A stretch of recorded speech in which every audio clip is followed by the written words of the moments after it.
First, I would like to welcome you, everyone. My name is Gisela Giordano from Wines of Argentina. We would like to thank you for joining us from all around the world. We have people from many, many countries. Well, in today's session, Paz Levinson, together with Fernando Dupont and Agustín Lanús, will drive you through one of the most extremes and unique wine regions in the world. I hope you are not afraid of heights. After the presentation, we will have some minutes for questions. Some of you have already sent questions, but you can send some more through the chat. Please turn off your mics. And the last thing I want to say is that we will be recording this session, and in the coming days, we will be sharing this with you. Paz, this is all yours now. Thank you. Thank you very much, Gisela, and welcome everybody to another session of Conversations. And I'm Paz Levinson. I'm living in France, and I'm sommelier working in France. And today we are sharing lots of information about the new north of Argentina. I'm very excited about this because it's now some years that I didn't visit the north. We are going to talk today with two main producers of the region. And I want to welcome everybody because I saw that we have friends all over the world, from Sweden, England, Costa Rica, Mexico, United States, New York and Chicago, Sydney, Netherlands, Edinburgh, Hong Kong, Brazil. So it's wonderful to see you all here. And I'm very pleased because we will have an amazing chat. And thank you for your time. Thank you for coming. So here we are today with Fernando Dupont and Agustín Lanús. We are going to drive you from the north to the south, and the idea is to talk about the other regions, because mostly when we talk about the north of Argentina, we talk about Cafayate. Cafayate is the main village, but there is much more. So today we're going to explore those smaller villages, but not lesser important for the wine production. Fernando Dupont is agriculture engineer, and he's owner of Fernando Dupont Winery, and he's living in Jujuy since 2002. So he will sharing with us all the development of Jujuy, which is quite recent, and in terms of the pig production. And Agustín Lanús is an Argentine, also agriculture engineer. He is also sommelier, and he has a master in science and viticulture and enology. And he is the owner of Agustín Lanús Wines. So he will drive us to the Calchaquís Valley and also to the regions of like Catamarca. We're going to talk about Catamarca, Tucumán, different province of the valleys. So we will have we have a lot of questions. Also, I want to do a special mention for people present here from Viñedo Chacorite, from the region, from Jujuy, and also Fernando Maurete from Tucumán. So welcome you as well. And so let's start. We are going to do just a very brief introduction. As you see in the map, we are going to explore, so talking about Jujuy, Salta, Tucumán, and Catamarca. And in Salta, we're going to explore mostly all the other different places and different valleys other than Cafayate. Cafayate, I'm sure you know, and I hope that you've been there as well, because it's a very beautiful place. You will see in the presentation that then WofA will send. Wines of Argentina had made amazing work with all the maps and all the information, so you will have this information for you. And we sum up a lot of pictures, a lot of photos, because it's irresistible to put photos of the region, because it's one of the most beautiful regions, wine regions in the world. And so you will have this amazing photos as well, and we are going to look together.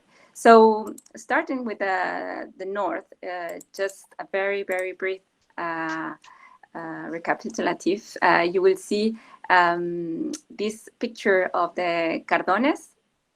The slides are just a little bit depends on the connection, but in the picture of the Cardones, you will see here that it's this landscape is a resistible landscape of the north. So very clear skies, a lot of sun, a lot of luminosity. But look this, so this natural flora, these are the Cardones, which are preserved. They are like, they're from the place, and we take a lot of care of them because they're part of the cultural and native. So if you travel to the north, you can see the vineyards and the Cardones. And if there is a Cardon, like a cactus, but it's not quite cactus, but it's Cardon is the name, you can see Cardones in the middle of the vineyards as well. So we don't touch Cardones. They're sacred and they're very beautiful. So I wanted to share with you this amazing picture. But the north, so we are going to talk about Jujuy, Salta, Tucumán, and Catamarca. As there are a lot of different places, we're going to go north to south. And then for the questions, well, Fernando or Agustín will answer. I will be very brief because they have a lot to share with us about the regions. So as you see, it's a very little portion of the vineyards in Argentina is from the north, but they're very, very important for the personality of the wines and the diversity. And the diversity in the valleys, because inside also of Calchaquí Valley, there are a lot of different valleys, and you will never see the same scene. Always is every vineyard is different. Every vineyard is particular. So it's lots of small valleys inside of Calchaquí Valley, and of Jujuy. Also, we are going to talk about different regions in Jujuy and the characteristics. And we are going to talk for sure about altitude. As you can see, we are among the highest vineyards in the world. There are more than 22 producers working more than 2,000 meters above the sea level. So that is huge if we think in the global map of the world, that they're very, they don't get to 2,000, nearly a little bit in United States, or in China, but really here we are in very high altitude, and there is a lot of development at those altitudes. So we are going to start with, as well, you can see here another beautiful picture, as you can see. So after this presentation, first thing you have to do when we can travel is go to visit the north, because it's so amazingly beautiful. In terms of varieties, we're going to talk a lot about red varieties. This is the most important in the region. But the strong personality of the whites, because there is the Torrontés Riojano, which I'm sure you already know. We're going to talk about this as well, and Criolla Chica, Listan Prieto, the upcoming grape. It's a grape that it has been planted for centuries in Argentina, but today we are rediscovering the Listan Prieto or Criolla Chica.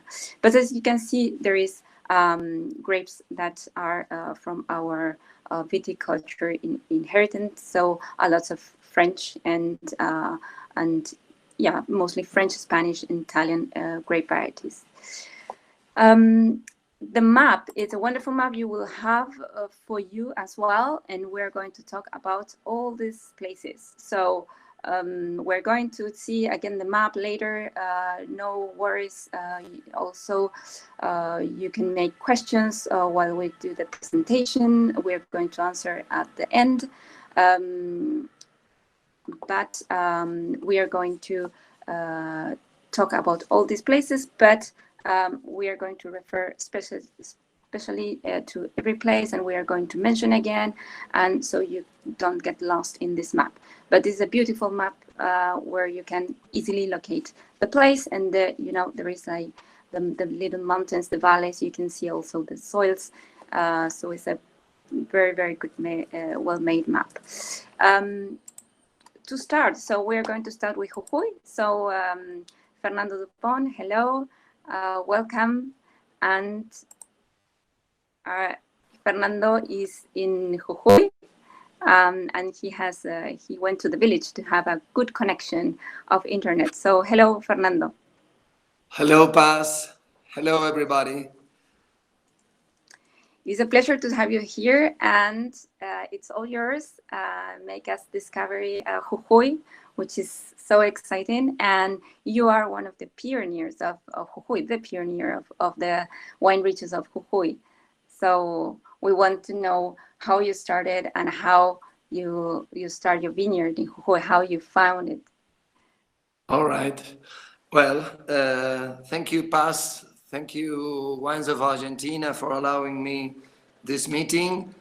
Well, I've been working as an agriculture engineer since 1980, but mostly I've been working with other types of plants, let's say soybean or corn with cattle in other regions of Argentina. And I came to Jujuy, like most people came here like a tourist. And I started thinking about this possibility of working here when I reached in a motorcycle in the 2000 or 1999. But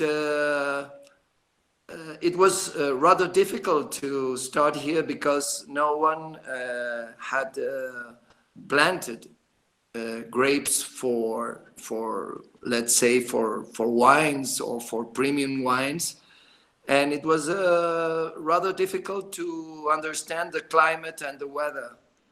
But I will try to explain them. If it's all right, Paz, that I can start with Jujuy as a province of wine production. Perfect. All right. Perfect. Go ahead. Okay, I will try to make a brief panorama of wines. And the viticulture of Jujuy is a very small province in the far north west of Argentina, in the border with Bolivia.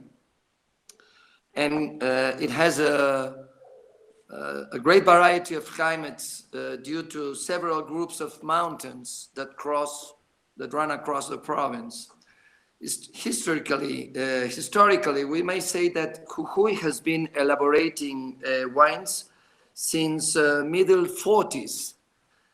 But these wines came from grapes of very low quality. The given name for these grapes was the name of the place where they were grown, a town called Monterrico. But nowadays we know that they were Vitis Labrusca, with very poor amounts of sugar. So the wineries needed to add some sugar cane to reach almost 12.5% of alcohol. And that industry, who competed with very low quality wines coming from Mendoza in bottles of 1 liter, ended or collapsed when a national law suspended the possibility of adding sugar. And this industry collapsed around middle 60s. We have to remember that Argentina in those days had a consumption of wine about 100 liters per person per year. Actually, there are 2 different regions or zones for wine production in Jujuy.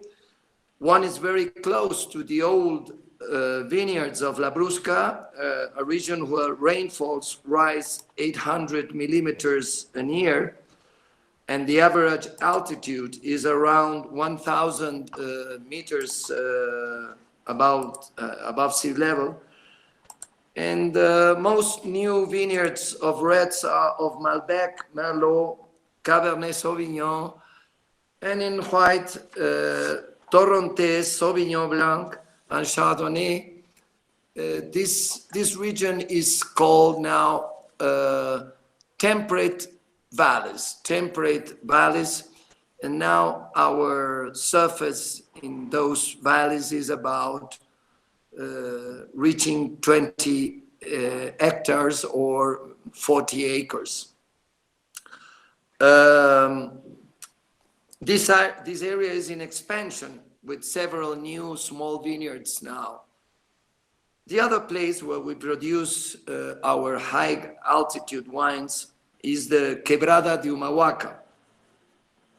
Is a narrow valley of about 160 kilometers of large, which was declared by UNESCO in 2013 as a cultural and natural heritage of the world.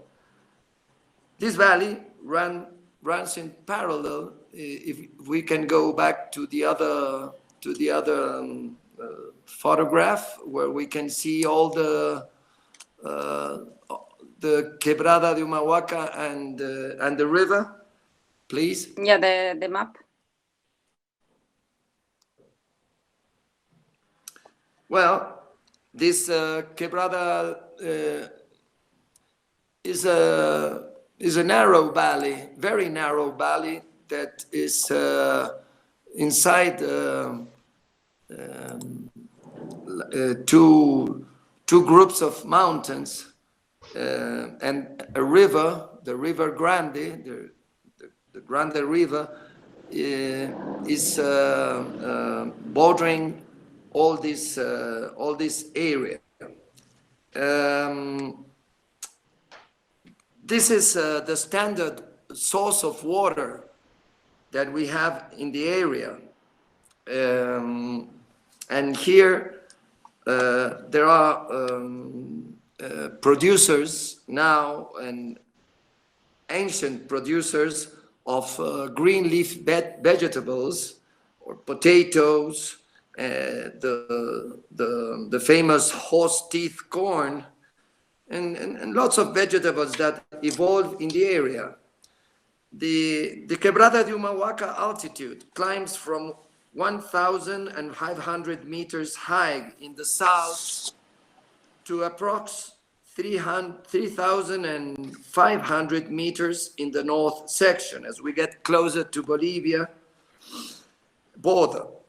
Rainfalls are around 200 millimeters the year, and as a typical high altitude weather, temperatures during summer can rise to 30 or 32 degrees Celsius at midday and drastically descend to 12 to 14 degrees during the night.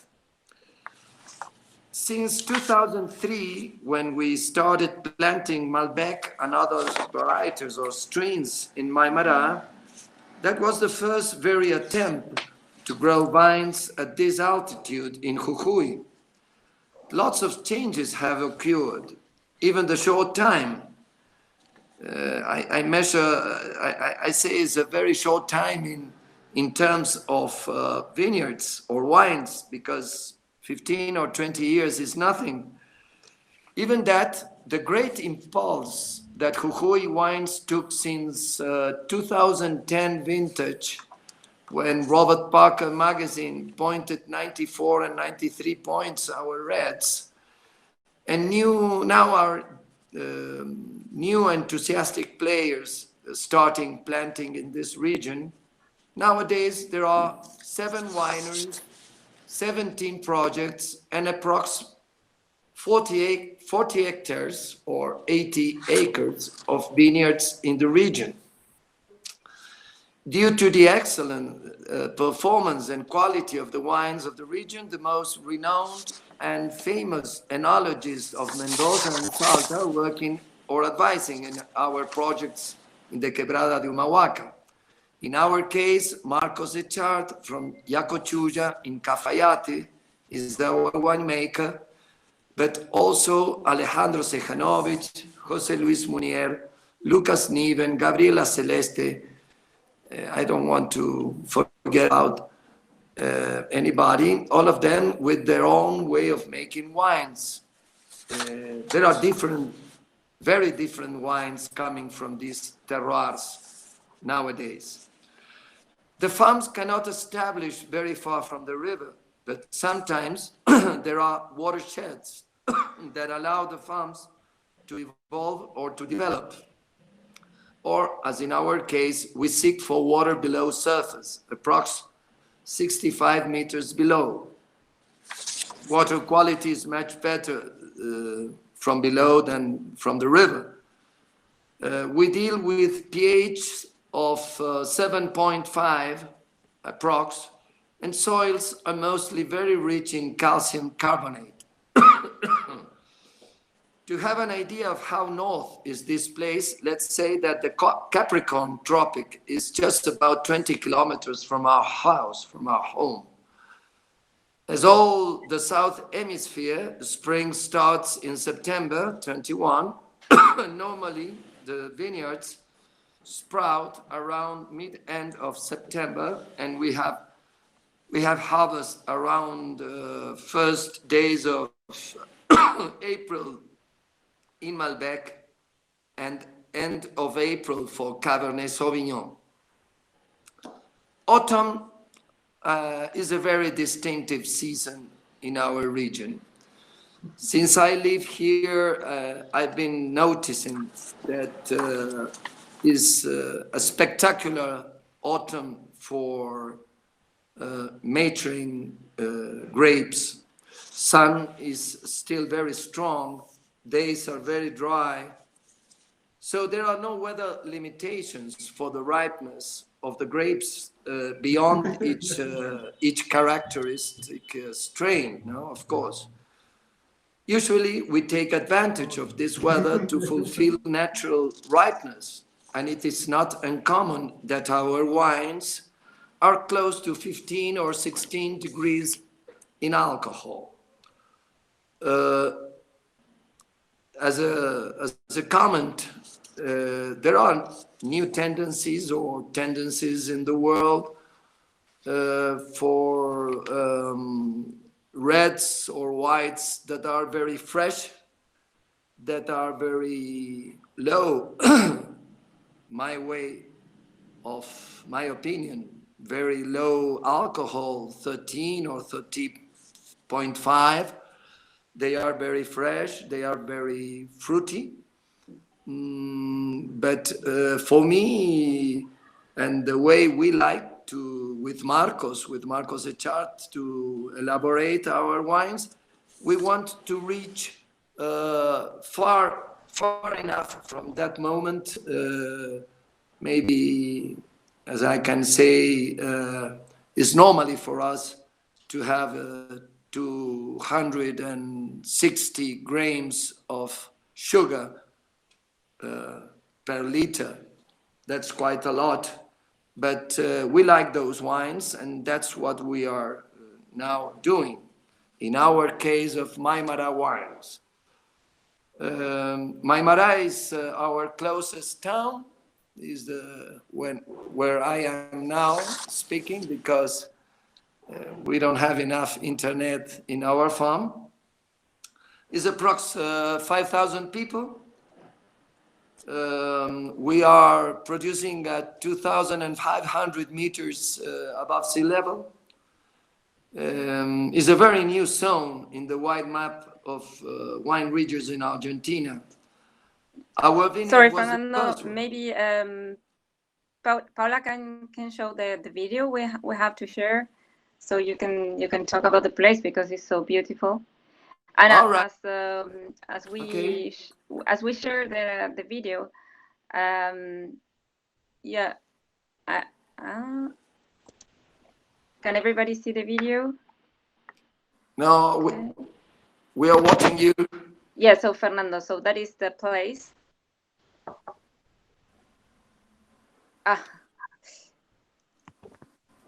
Now we have it, right?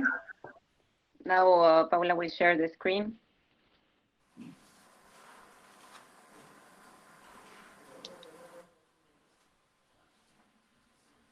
As you were talking, Fernando, about the alcohol, I think that what is important of the region is that there is extreme in all senses, because it's you say that really high alcohol, but then the acidity of the wines, but the balance of the wines are incredible. Why? How can you explain that? Well, that is our vineyard. Okay. That's the Grande River that is over there. And,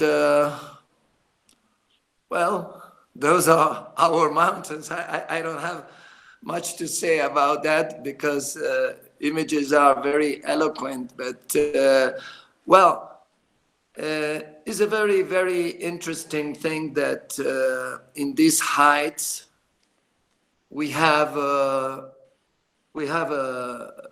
natural acidity that allows this Yes. these high amounts of alcohol not to be disturbing in our mouth, and that's natural. It's incredible that with those amounts of alcohol, acidity is so high and wines are so fresh. The integration between alcohol and the wine, I have never been told that our wines were rather, how can I say, that alcohol runs for one part and the wine is in another part. So I did answer, Paz? Yes, perfectly. Yes, because when you taste the wines, I mean, the wines are very intense in all sense, but the color, the aromatics, the freshness of the wine, the concentration of flavors, and still you have mostly 15 alcohol, a little bit more, but it's very imbalanced, and tannins, which are tannins are very ripe tannins, so at the same time it's high concentration but a lot of drinkability of the wine. So it's amazing. But I have a question, Fernando. How did you get to this place? Which considerations you took to say, okay, this is the place I want to plant my vines? And here we see the picture of your winery. Well, is a very large explanation, but I will try to be short. Short. I think I will try. Yes, I think that when I met this place, we are about 1,600 kilometers from Buenos Aires, where I lived in the past years. And when I came here, I said, this is the place to live. But you have to understand that you cannot live as a tourist all your life. I was 45 or Yes. 47 years old, and I was still with a lot of energy to start something new. And synthetically, I can say that the road that the master had for me was this.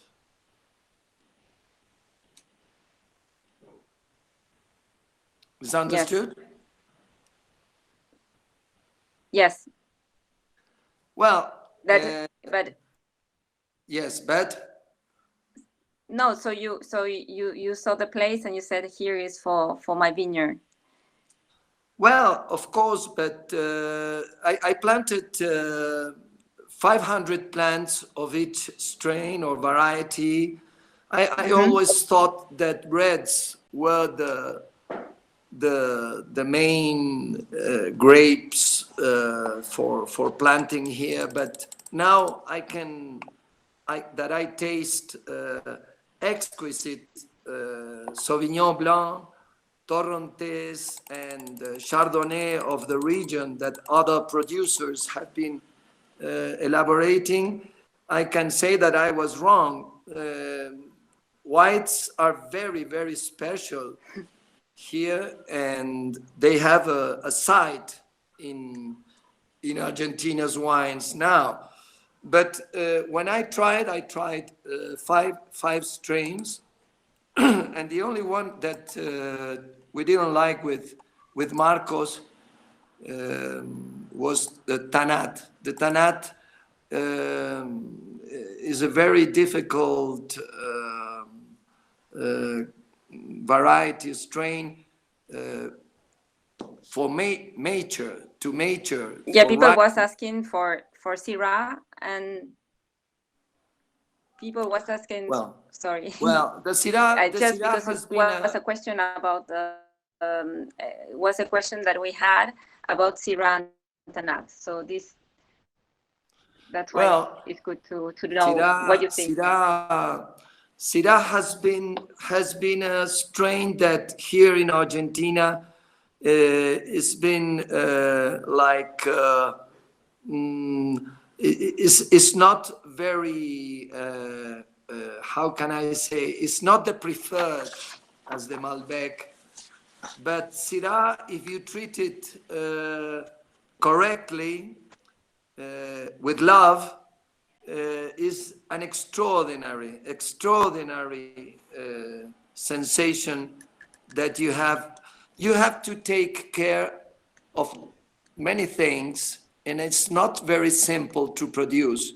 But we have a brand named Sicuri. The Sicuri is our Syrah. The Sicuri is the player of the Sicus, the double cane that you have is like a flute or a pan flute. Syrah, if you treat it correctly in the vineyard and you leave it, you have to irrigate it till you harvest, till the vintage. Even that, you can have a little bit of deshydratation, and in the winery, you have to take care of lots of things, because the other parts of the how do you say racimo? The cluster? Yes, the cluster is always green, and little pedunculus, yes. Little pedunculus that that keeps the grape to the the stems and all that.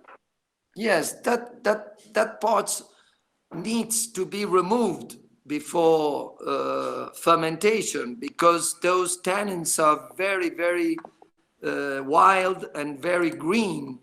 So you have to have selection tables and working people in selection before fermentation to have a Syrah of good quality. Our Syrah has been a success here in Argentina. So we are now grafting. We are grafting with Syrah many of our Malbecs, because our Syrah will get out of stock in 4-5 months. Wow. So we are increasing our Syrah percentage in the farm. Amazing. Well, that's all my I've been too long, so I will leave Agustín, and then later, if there are any questions, please.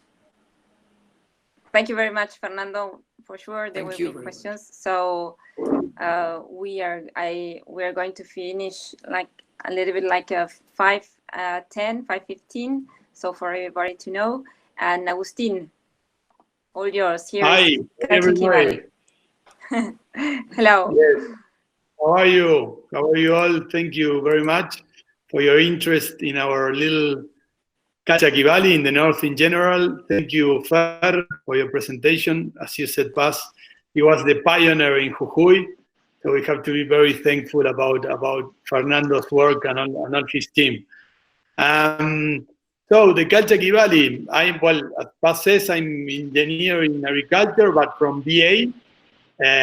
So in BA we don't have vines at all, just a bit, but nothing to do with the wine production. And then I fall in love with wine, and I studied this master, and I'm here in the Calchaquí Valley since 2013. As I fall in love with this valley, and I fall in love with all these micro terroirs and microclimates we have to explore. So since the last years, I'm mad about the valley and try to exploring all the little places we have here. That it's a lot. So the Calchaquí Valley, as Paz says, is beautiful. It's a very special part of the world. We are only a bit more of the 2% of the cultivated surface of the country, so it's very, very small, with a bit more of 4,200 hectares, nothing. But it's a pretty big valley. I mean, it's 270 kilometers that cross 3 provinces of Argentina, Salta, Tucumán, and Catamarca. But the Calchaquí Valley is, let's say, that the center, the Hollywood of the Calchaquí Valley is Cafayate, where I live, where I'm now. It's a town of more than 20,000 people. It's very, very small, but with a lot of tourism that I hope after the COVID, we will have it all again. Now it's weird because the town is pretty quiet. And Cafayate is in the lower part of the valley at 1,650 meters above sea level. And from there, if you go to the north or to the south, you found the other part of the valley. You know, you go from these 1,600 kilometers up to more than 3,100 meters. We are the highest vineyards in the world. If you take out some vineyards that are growing in China and a bit of Peru and Bolivia, here in the Calchaquí Valley are the 20 highest vineyards of the world. And that we're going to explain afterwards what that means, the altitude effect in the wines, you know. Even if we have only the 2% of the country, it's a 2,000, we have 2,000 years of viticultural history. Well, if you see here, there is a Quebrada de las Flechas, is one of the mountain chains. So the Calchaquí Valley is surrounded by 2 main mountain chains. You have the Aconquija at the northeast and the Sierra de Quilmes at the northwest. And thankful for the Aconquija, we have here, it stopped the rainfall of the Lerma Valley. Then you will see it in the map. And we have between 150 to 250 millimeters per year. It's very dry climate. And in this valley, you have, as you said, you have these 3 countries. I would love to go to the map that is in the page. So you can see the map. Yeah, in the 37. The following map after the video, Paula.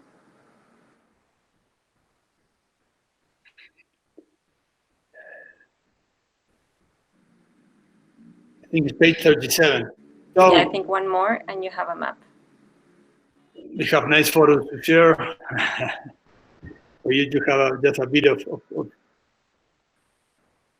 the valley there. But the Calchaquí Valley in general is at 1,500 kilometers from Mendoza, and from BA is 1,600 kilometers. So that means that it's very we are very far away. We are almost in the middle of nowhere, and as I said, Cafayate is very small. So Later we're going to see well the map, Agustín. Okay, no worries. But for you to know, we are very far away. We are in the very north of the country, and it's very tough to grow anything here. All the logistics, all the things, we have to bring it from Mendoza. So all the dry supplies, all the winemaking supplies, and when we bottle here, then to send the bottles to PA or to Mendoza to the port, we have to bring first the empty bottles to Cafayate, full it, and then send it back to Mendoza. The logistic is very, very tough. That's why it's a small growing region, and mainly the producers here in the valley are families from more than 100 years. And we have two big groups, like Peñafol Group and Pernod Ricard, that they build, and they're making a big effort by being here. But really, nobody of the Mendoza guys wants to come here because it's pretty insane, in terms of in an economical point of view and in a logistic point of view. Maybe when people hear that is 270 kilometers, they think they can do it in 3 hours, but let them know how long it takes. And here we have a video. Yeah. Okay. How long it takes to go to one place to other. Well, from Cafayate, for example, that is a video that I take when going to Luracatao. That is one of our terroirs. Luracatao is a 1.5 hours up to of Colomé. So from Cafayate to get there is 4 hours. And of course, with that roads, the roads are terrible. It's so, we have only 2,000 families living there. And as you know, Argentina is not recognized by the money they put in the routes, and there's no budget, so the roads are very, very bad. And if I have to go from Hualpín, that is in the very low part of Calchaquí Valley, to Luracatao, it will take me between 6 to 7 hours, to make that 270 kilometers. So yeah, we have very long distance, and that is part of making all this region very extreme, extreme for the altitude, but extreme also for how difficult it is to produce here. So let's go to the map. We're in Salta now. Let's pass a bit the Calchaquí valleys, and let's focus in Salta. Salta is the main province, the production province. You're in Salta right now, no? Yes. Okay, I will go with my presentation too. Now about the grapes that they're planted there. So as you see, as well is the red that is the winner here as well. Yeah. Well, Salta is the 60% of the 56% of the production in the Calchaquí valleys is from Salta, and it's mainly red. It's almost 70% red, and from that 70%, is more than 60% Malbec. So, it's mainly Malbec and a lot of Cabernet Sauvignon too, 20% of Cabernet Sauvignon. They mainly blend here in the Calchaquí Valley, and it used to call it the red blend here, was by Malbec, Cabernet Sauvignon, and Tanat, and also a bit of Criolla, and in big parals, the tandem conduction system, where you have all that grapes mixed together, and that is the typical blend from the Calchaquí Valley. And in the last years, in the last 20 years, we have a lot of the domination of Malbec, that is our main variety here in Argentina. And then, of course, in Salta, you have Torrontés. So on the white, the 92% of the wines is Torrontés. It's our... Perfect. Yes? No, it was a question about the aging potential. Do you think that this blend that you were talking about, Malbec, Cabernet, and Tanat, it's to increase the aging potential of the wines? It was a question of one of the people present here. Exactly. Yeah. As you know, the aging potential of the wines is built by the alcohol, of course, the acidity, and the structure of the wines, the tannins. And here, as Fernando also explained, the characteristics of these wines here is the color it has, the amount of tannins, the structure. All these places are very extreme, so the yields are very, very low. And when you have low yields and these extreme conditions, the skin have to be very, very thick to protect the seeds of the grape. And that means that with a very thick skin, you have a lot of color, a lot of tannins, a lot of structure. And if you sum also the alcohol potential, you have more normally the wines here, if you control the acidity, because we have normally we have high pH. So if you can control the acidity with a good harvest then you can have very potential aging wines, because of the power that the wines have here. So on Salta, you have mainly, as I said, Malbec, Torrontes, and I would like to go through, to the map. Here, because you have the map here. Can you go to the map? Yes, great. So here you have the big map of the north, right? Yeah. On the north you have, well, as you saw in the upper part, you have Jujuy, Tilcara, Humahuaca, and Tumbaya. That is Jujuy region that Fernando just presented. And then all the other part is the Calchaquí valleys, right? So in the Calchaquí valleys, you start with Cachi from 2,300 meters to more than 3,000 meters. Then you have Molinos, and in Molinos you have Colomé, Uracatao, that is that small region I talk about, Pucará, Tacuil. Then if you go to the 40 route, that is a 40 route of 5,000 kilometers, you go to San Carlos, Cafayate, that is the lower part of the valley, and then you pass through Tucumán, as you see, and Catamarca. That is the Calchaquí Valley, surrounded by these two main mountain chains, right? So you go from these 1,600 kilometers in Cafayate up to more than 3,000 meters in Cachi.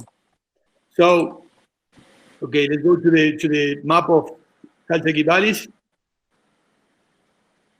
There you have, this is the Calchaquí valleys now. Between Cachi and Molinos are San Carlos and Cafayate. This whole map is Salta region. Cachi have only a growing region, very, very interesting. Right now, 6 to 7 wineries producing with very small. Normally, the vineyards are no more than 4 hectares, 5 hectares, 6 hectares.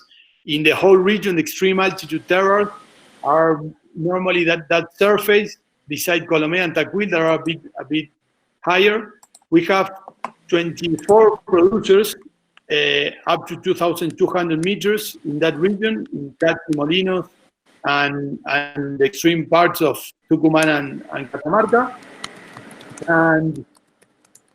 And mainly what we have here is Malbec. There is some trials of Sauvignon Blanc too, with Torrontes, just a bit.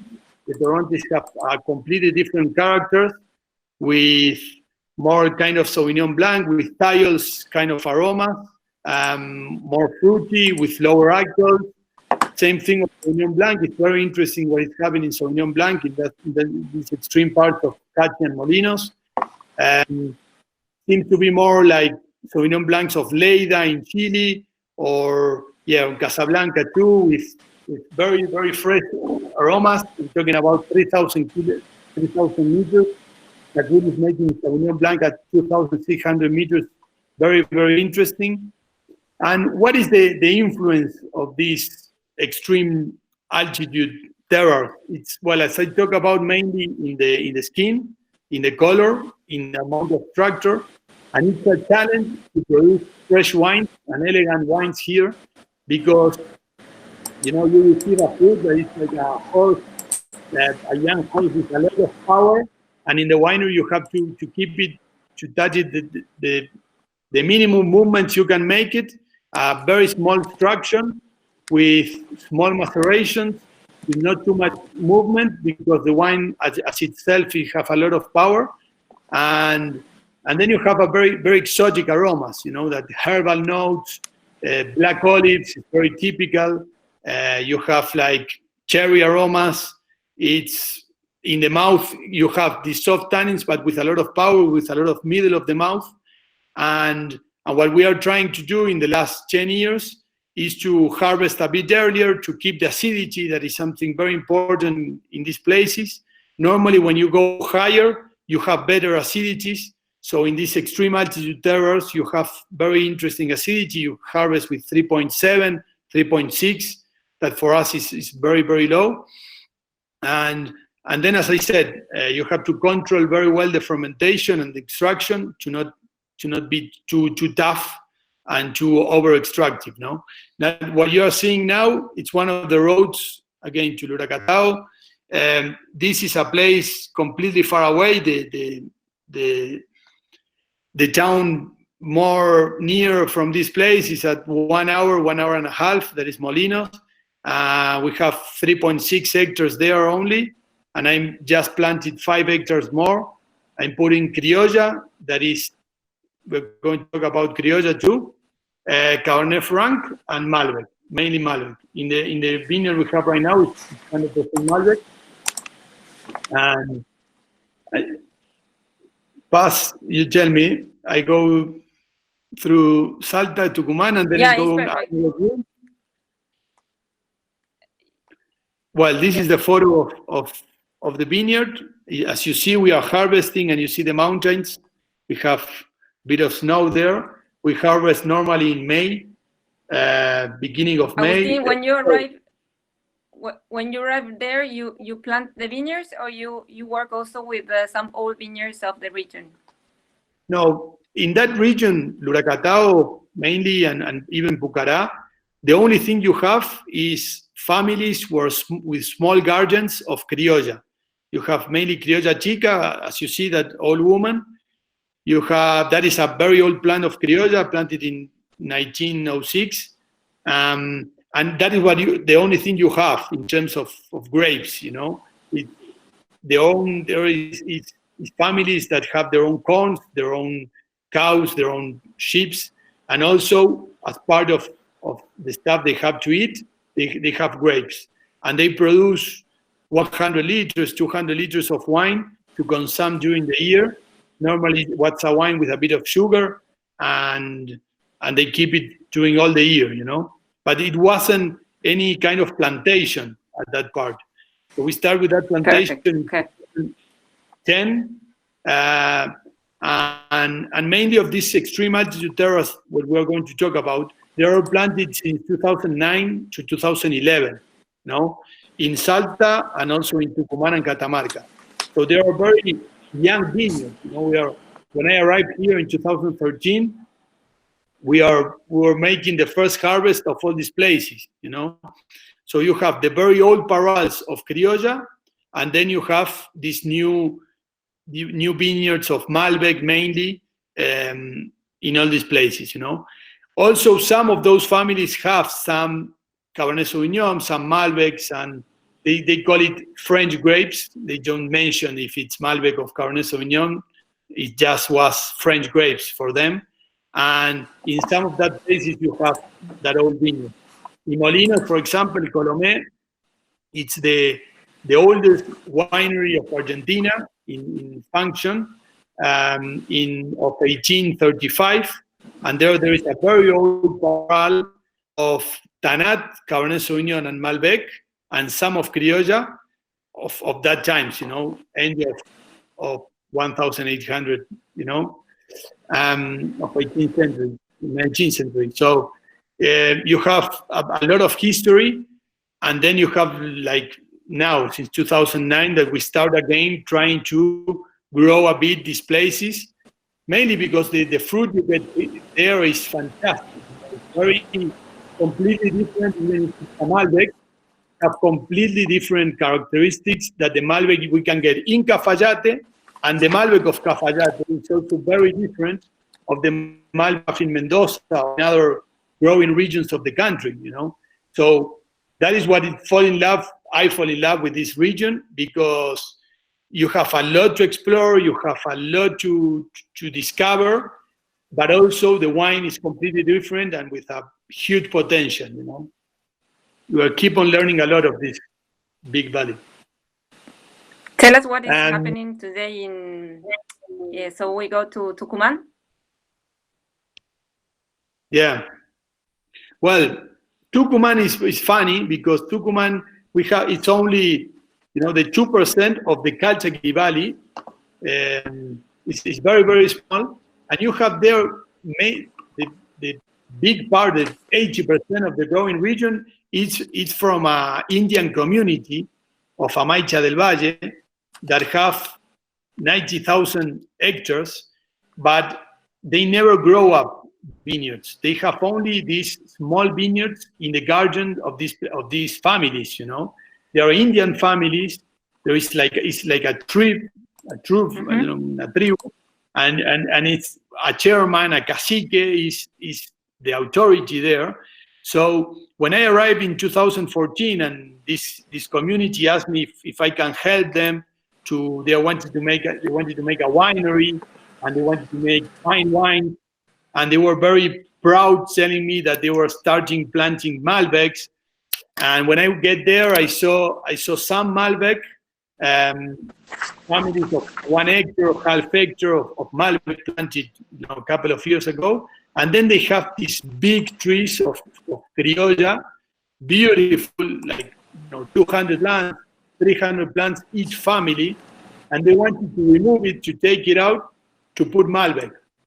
So that year, 2014, I said, okay, first let's make a trial of the criolla, to see how it's the wine, and then we see if we remove it, if we graft it or not.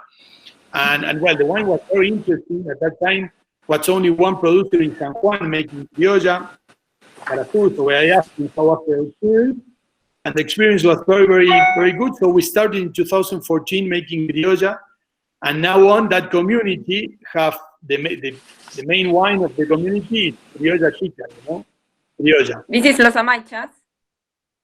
This is Amaicha that is in Tucumán. It's like the door when you're coming from Tucumán city. It's like the door of the Calchaquí valleys of Tucumán, And this is, for example, this is the typical vineyard of Amaicha del Valle of Tucumán, very small, less than 1 hectare. In this case, this is a Malbec. So there is only one winery that plants Cabernet Franc, Tannat, Malbec, Cabernet Sauvignon, Merlot.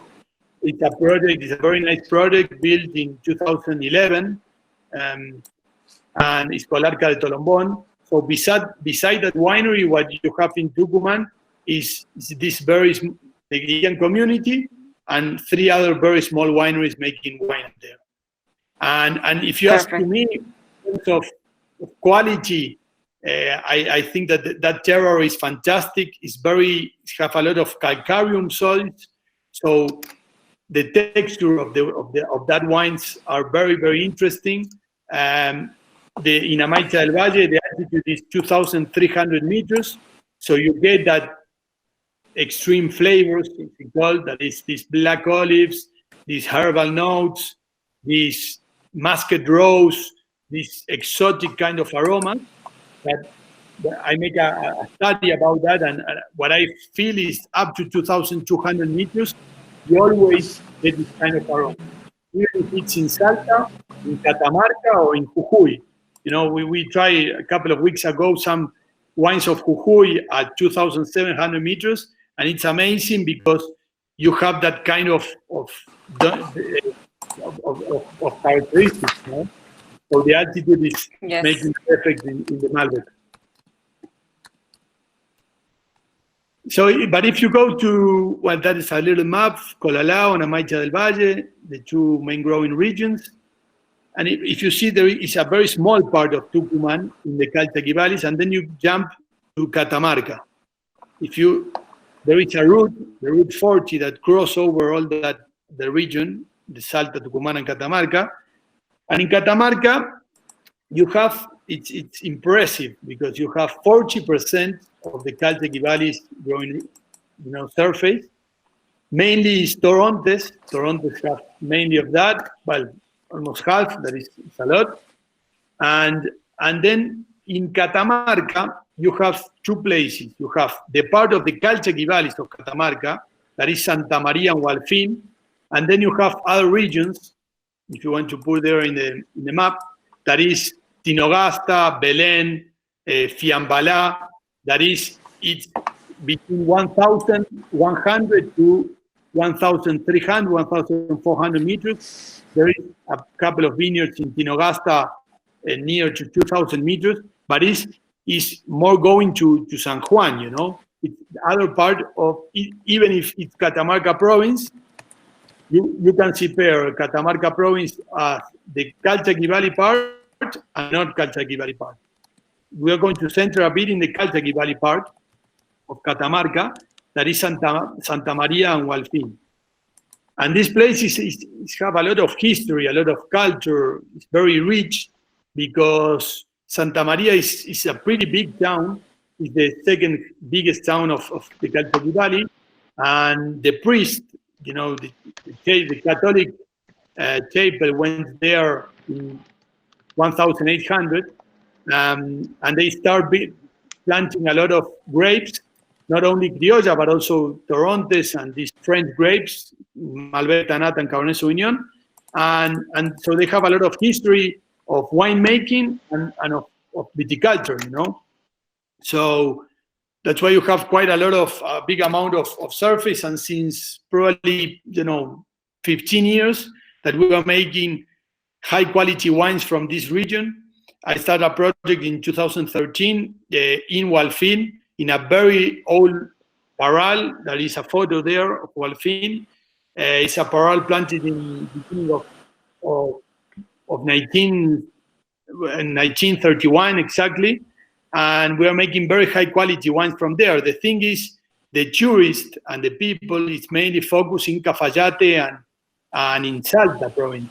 So they're very building provinces, With small producers, a lot of producers, but small surface, and with no tourism. That means they don't bottle the wines, they not label it, and they don't sell it. So it's a place to discover. Catamarca and Tucumán are two places very interesting to discover, and we have a lot to work there in terms of tourists and making high quality wines. We need to jump from the typical artisan wines, sweet wines, made for the families for their own consumption, to world-class wine. And the terroir is there, the altitude is there, and all the potential for sure is there. So let's go. I would like to focus a bit, now that we are talking of Catamarca and Tucumán, in the Criolla grape. Okay, Paz? Yes, perfect. We can talk 5 minutes about Criolla, and then just we can maybe answer some questions, and we finish in 10 minutes. Okay. No, the Criolla grape is part of the history of Argentina, and well, it's the grape that bring the Spanish priest. Now we know, thanks for a very good study of INTA, we know that it's Listán Prieto. Now in Spain there is no more Listán Prieto, it's mainly in the Canarian Islands. So this Criolla Chica was the grape that they used for the mass, for the mass, making the wine. And it's very interesting because in all these virgin regions, as I call it, like Amaicha del Valle, that a lot of places on Santa Maria, they still have these very, very old plants. And it's very interesting how they used to make the wine there. And since 4 years, now the Criolla come up, and I think I guess that in the next years, more wineries, they're going to start making Criolla. It's a very interesting wine. It's kind of a pink wine, but with a very long finish. is completely unique, is completely different, have different, have like a leather aroma, and also it's very, very fresh with some peats, some fruity, very fruity aroma with a very good acidity. And the good thing of the criolla that have this resistance since these 400 years. So you can harvest the criolla in February with 13 degrees of alcohol, or you can harvest in May, and the grape is still alive, is still entire, and with a lot of healthy. And I think that we have only 415 hectares in the whole country. So it's the variety that suffer more the grafting to Malbec or to Torrontés or to any other grape, but have a lot of quality, and is part of the history of all these families, Indian families, local families, originals that have their plants in their gardens, So if you have the chance, all the audience, to come to the Calchaquí Valleys, I will be very, very happy to go around and through all this road of the Calchaquí Valleys and see these families and see these grapes. And it's part of our very rich history we have in Argentina.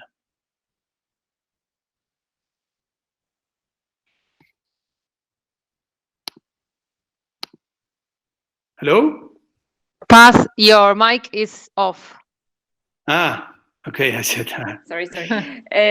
What I was saying, no, just a question, because we have a question that what is the next big grape in Argentina, or what is next in Argentina? So maybe this can be related with what you say about criolla. This can be the answer. Yes, I agree. What do you think about? Yeah, I agree. I completely agree. Okay. We have a lot to work on. And I want to... Yeah.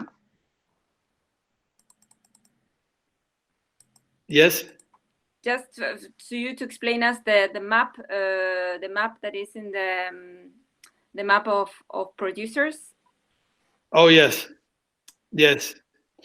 So, well, since 2 years ago. So people will have this map, and. Yeah, there is a lot of more info that you can check it once you have your PowerPoint. But since 2 years ago, I start meeting all these producers. I call personally extreme altitude terroirs up to 2,200 meters. So what I found is these 23 producers in the whole north, including Jujuy. You have that 5 producers, now are 7 every year.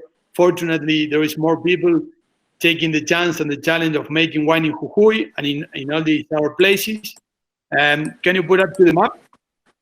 If you see, there is 23 producers making wine, and it's very funny, because as I was saying, you have these very traditional families making wine here in Cafayate mainly, and then you have these 2 big groups like Pernod Ricard and Peñaflor that came here 15, 20 years ago. And then you have a lot of crazy guys, tourists that came to the Calchaquí Valleys. They fall completely in love with the valley, like me, like a lot of other crazy guys. And they bought a 4 hectares place, and they built their vineyards, 1 hectare, 2 hectares, 4, 6, like Fernando. Fernando is another crazy guy from VA, from the very center of VA.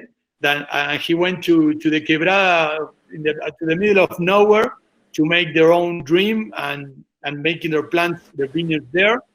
So mainly of these producers you see here are probably half are foreign, and foreign, I mean not from Argentina. They're from Switzerland, from France, from people that really value the beauty of this place, and they value how far away they are. For us, mainly a lot of winemakers of that is great. Why you're going to drive 4 hours if you have grapes all over here, but you have to value the differentiation of that kind of the quality of that kind of grapes and wines, and of course you want to live and drive through all that places.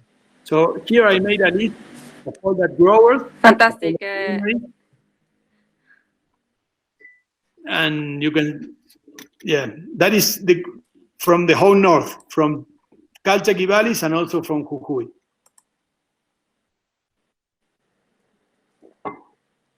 Fantastic. This is very, very, very good information. And maybe we have some questions that we can answer, but I think I didn't stop too much because you answer a lot of questions that were in the panel. But I want to encourage everybody to go to the north. It's a place of extremes, extreme beauty, extreme difficulty also in the logistics, with extreme conditions for the plants, and in the wines, extreme deep color, aromatic expression, extreme also drinkability, because I love the wines, and then often tannins are so smooth and totally integrated with the wine, and ageability as well.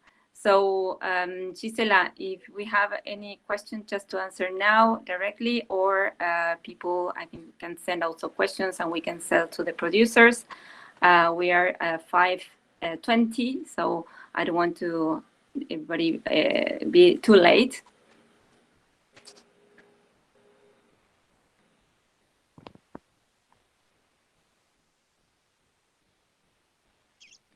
I don't know if we have replied to this. Is there any specific reason that in the vineyards of Criolla vines are planted with a good distance? Is this for growing other crops in between, space in the rows? Well, why do we keep the distance? Yeah. If you have to, for example, I'm planting now Criolla, and probably it's the first vineyard planted by Criolla, not an old vineyard of Criolla. And now I'm planting in a much shorter distance. I'm planting 1.5 meters between them in a tent in vaso. I don't know how to say it in English. The cabeza o vaso is the conduction system. But in that old times, normally you have sheep in between the vineyards to eat. You have corn, you have other plantations.